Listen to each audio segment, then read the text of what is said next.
Hey Libra, welcome to the Forgiving Tarot. This is your weekly read for your sun, moon, and rising. Be sure to check out your planetary alignments to get a message that most resonates with you. I'm not telling you what to do. The oracle's not telling you what to do. Ultimately, you have free will. Therefore, you make the best decision for you and those involved. This may resonate. This may not resonate. So take what resonates, leave what doesn't. Sometimes bits and pieces resonate. Sometimes we need to put these things together. Always listen to your intuition, of course. Your intuition might be telling you to listen, and whatever you hear here, it's actually in the reverse for you, or it's the opposite, or whatever have you. Okay? In the description box below, I will list the decks that I'm using for this video. If you haven't seen the unboxing, I'm still getting used to the imagery here. So let's see what's going on for you. Okay, so we have at the bottom of the deck the Seven of Cups. You might have options, Libra. You might be a little confused as to what to do. You might be presented here with a situation that you don't know how to move forward from it. Your head might be in the clouds a little bit, unable to focus mentally. There might be a lot of things that you would like to do. Maybe you have your emotions in a lot of places, in a lot of people. We'll see. We'll see. So we have the Star card. You could be dealing with an Aquarius, have Aquarius in your chart. The Star card is about hope. It's about healing. It's about going in the right direction in life. It's about your soul's journey, ultimately, the Star card.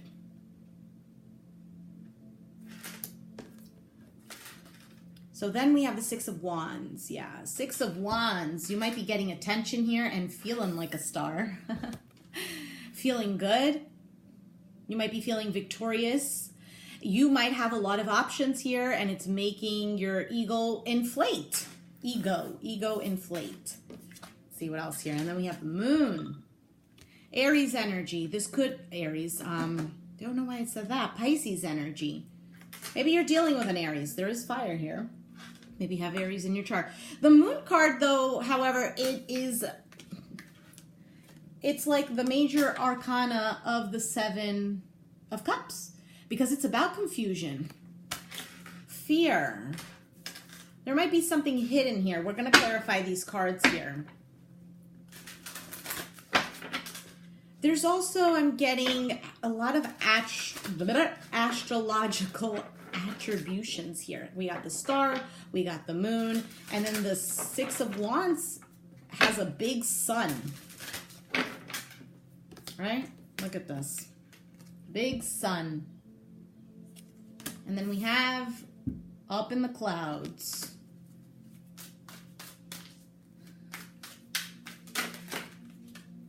What is this? Six of Cups, Five of Pentacles.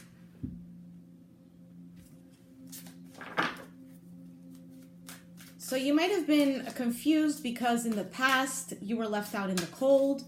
You were dealing with an individual here who was not giving you the attention that you wanted, that you deserved, that you felt that you needed. Ace of Wands. Yeah, this looks like a lot of options here. Ace of Wands. Something brand new for you. Something more spicy is what I'm getting. Could this be another individual that you were involved with? It could be. Ten of Cups with the Star card. So ultimate healing. You're headed in the right direction wherever it is that you're going, Libra. Ten of Cups is the ultimate fulfillment emotionally. And the Star card is about healing. So healing your emotions. Coming to the conclusion that you know here what to do, what to pick. And you're picking, could be, if this is about people, you're picking a fire sign with the Ace of Wands. Aries, Sagittarius, Leo, Sun, Moon, and Rising. Five of Wands is clarifying the Six of Wands. So from the 6 to the 5, that's -1, which would ultimately be this Ace of Wands that already showed up here. You could be fighting for someone's attention here. You could be competing. Maybe whoever you're involved with has options here. And you're competing for their attention. Or this person could be competing for your attention. I don't think this is work-related, but if it is, this is you coming out on top. You beating out the competition. Maybe you feeling victorious over fights something chaotic, an event here that might have exploded out of nowhere, and you're feeling good about the steps that you're moving towards. So if this was like a tower moment, you healed, or you took the tower moment as something that you can learn from, and ultimately you're the Six of Wands. You're moving victoriously, you're moving successfully towards where you need to be. Now, clarifying the moon is the Knight of Wands. Yeah, you might be dealing with the fire sign. So the moon and the Knight of Wands, it could be here that somebody here might be a little bit flirty with another individual. You might be flirting around with other people, right? Because it's like this, the secret, this secretive feelings. It could be that you're doing something in secret.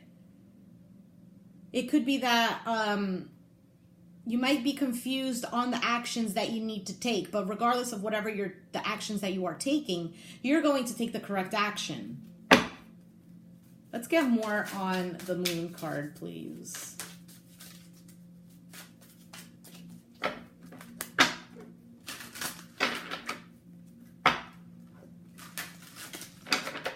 You know, for some of you, you might be dealing with an individual who you fight with a lot, but there's a lot of love here. For some of you, the person that you're dealing with, if you're dealing with the fire sign, they might fight, and then afterwards, all of that fiery energy could actually turn into intimately making up. Because the Wands is about this. It's about the desire and everything. So we have here the Three of Pentacles, Ace of Pentacles, Ace of Swords, Eight of Pentacles at the bottom of the deck. So lots of aces here. Absolutely. New beginnings, new opportunities here being presented to you by the universe. If you're looking to reconcile, there is a lot of opportunity here. There are a lot of seeds here that could be sown. Lots of rewards that in the future you will be able to reap if you work well together in nourishing whatever this is. Ten of Cups. Working on yourself, you doing some work, as well as them doing some work. And both of you's doing work on your own spirit, as well as working together on the relationship or whatever have you, whatever the situation is here. So, you know, with the Knight of Wands, it doesn't have to be that this person is in and out. It could be that they're in and out. It could be that they're hot and cold as well, or vice versa. The Knight of Wands could just simply be that they're a fire sign here. I really feel strongly that you might be dealing with a fire sign. So let's take a look here at your oracle for Libra. You know what? Let's just have one jump out. Ultimately, we want to have three. So here we got one. Thank you. 2, 3. Okay, perfect. So we have past life relationship. You have known each other before. Maybe this is why you guys are so stuck on each other, right? I looked right at the 5 of Wands, and then here we have forgiving and learning. As you release and heal the past, you experience more love in your present moments, right? Because when we do hold on to the past and we hold on to what the person did, how the person behaved, you know, that's all fears. Those are all fears. Moon card, fear. They're fears because it's not even that that person pissed us off. It's more of the fact that I feel hurt and I don't want to get hurt again. So it's a fear of having our boundaries let down, having our guard down and having that person step over our boundaries. We don't want to get hurt, and it's due to fear. And we have codependency. Addictions are affecting your romantic love life. So, yeah. The thing is here, Libra, if you're dealing with an individual, both of these are very stuck on each other. This could be a long-term commitment, such as a marriage. The codependency energy needs to be healed because you guys are expecting from each other something that you can't even give if you're not healed, especially if you're not healed. Sorry.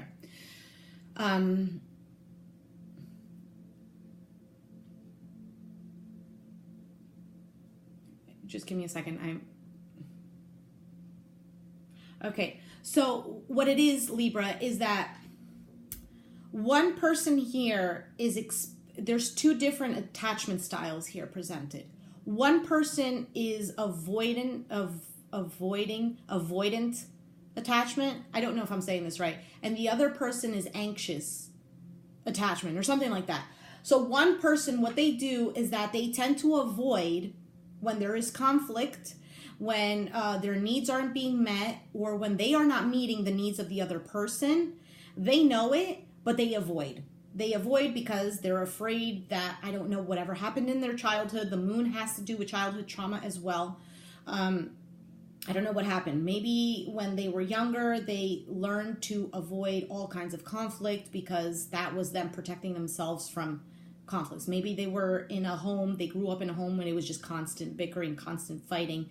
And the way that they escaped was through literally going to La La Land, you know?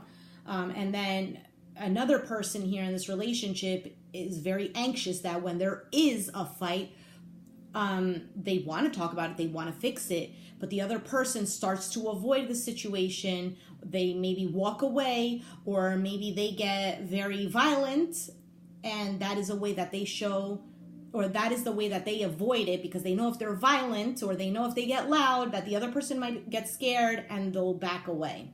And so the other person, the anxious attachment person, is I'm sorry, it's just so much information that I want to get out, and I can't. It's too quick. And I don't speak that quick.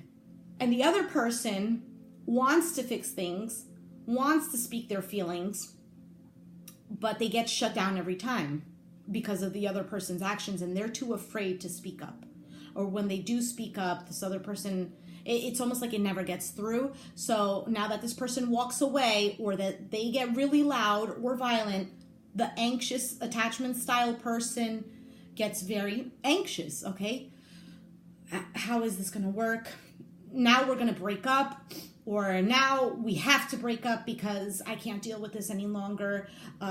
Or they feel like now this person is going to go away from me, or they're going to leave me, or they're going to cheat on me, or they're angry at me and now they're leaving and they're never coming back. Stuff like this, okay?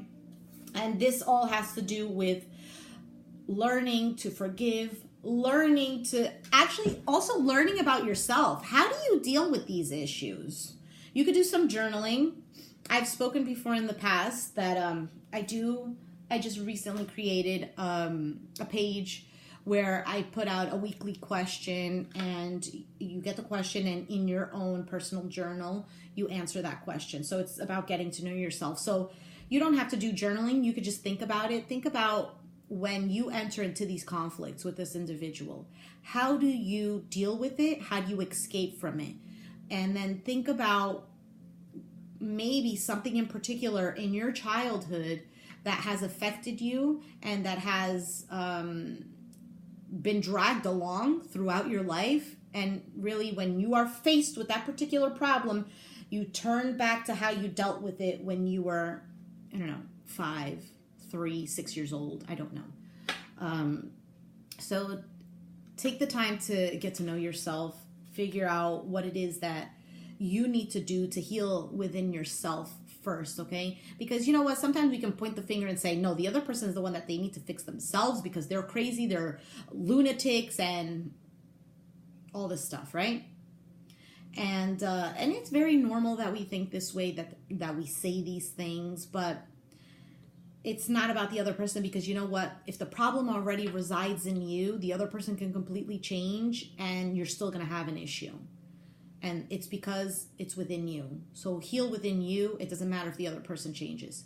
When you yourself heal your inner child, you're going to be good. So if the other person acts like a lunatic, you're going to be like, you're just going to laugh it off, really. You're going to look at the other person and you're like, really? Like, I feel bad for you. And I have compassion for you because I understand where you're coming from. And your behavior is absolutely wrong, but it's not affecting me because I'm healed, Anyway, all right, Libra, if you resonated with this reading, let me know down in the comments down below. Be sure to hit the like button, subscribe if you haven't already, and I'll catch you guys next time. Thanks for watching. Bye.